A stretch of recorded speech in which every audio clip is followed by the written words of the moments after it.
Greetings to all. In this discussion, I am going to talk about Chapter 5, Around America, the American South, and the Bethesda Orphanage in the book, George Whitefield, America's Spiritual Founding Father by Thomas Kidd.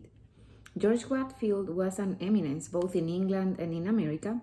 His ability to gather masses caused admiration and at the same time curiosity on the part of key figures in colonial history.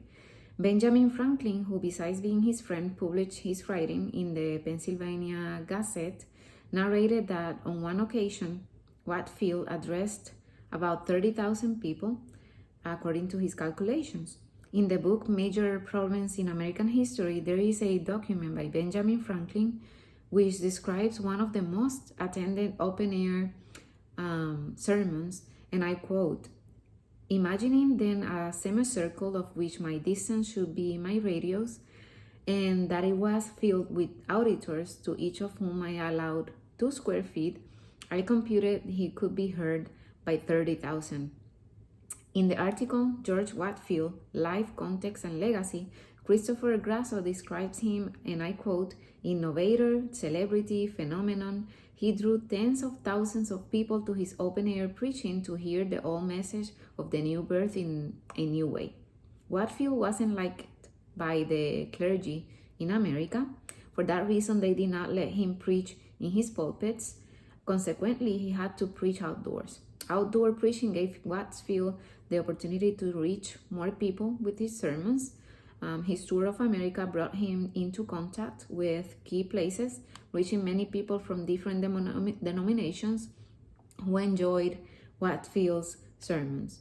In Chapter 5, he shows us the religious diversity that existed at the time and makes a comparison of the state of the Anglican Church in England and the state of the church in America. Through the Whitefield experience, Thomas Kidd, let us see details of the life in the colonies. For example, on one of Whitefield's visits to New York, he noted that it was a city of slaves, as 1 in 5 New Yorkers was a slave. Whitefield saw the opportunity to spread the gospel to the slaves, which makes him gain followers and enemies at the same time. Despite the fact that compared to England, America was a smaller venue, but it had great possibilities, and I quote, "a future enticing with Calvinist religious ideas," which was the religious denomination of Whitefield. Whitefield found acceptance of his sermons in America, which encouraged him to continue preaching outdoors.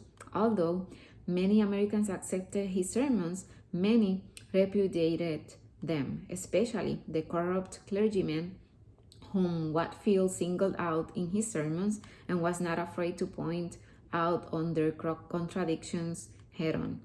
For this reason, anti-Whitefield writings began to emerge, accusing him of teaching false doctrines.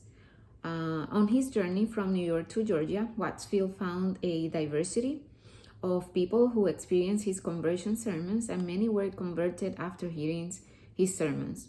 Arriving in South Carolina, Whitefield was able to have direct contact with the slaves, noticing their ability to learn. From that time on, Whitefield began to write more about the importance for whites to educate slaves in the ways of God. In Georgia, Whitefield sees the need to open an orphanage by observing the number of orphaned children that existed.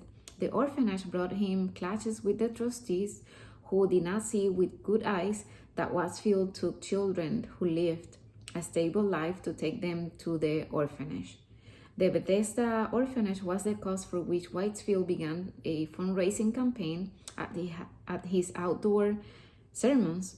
The fundraising allowed Whitefield to establish a system of absentee donations to support the orphanage.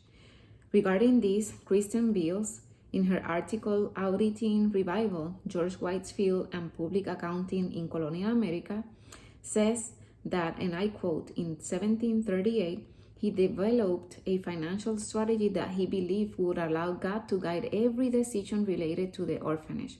Rather than accept financial support from Georgia trustees, Whitefield decided to fund the project by soliciting donations at his sermons. At the end of the chapter, Thomas Kidd talks about how Whitefield tried to stay away from earthly things, rejecting any possibility of establishing relationships with women to focus his efforts on conversion of more people.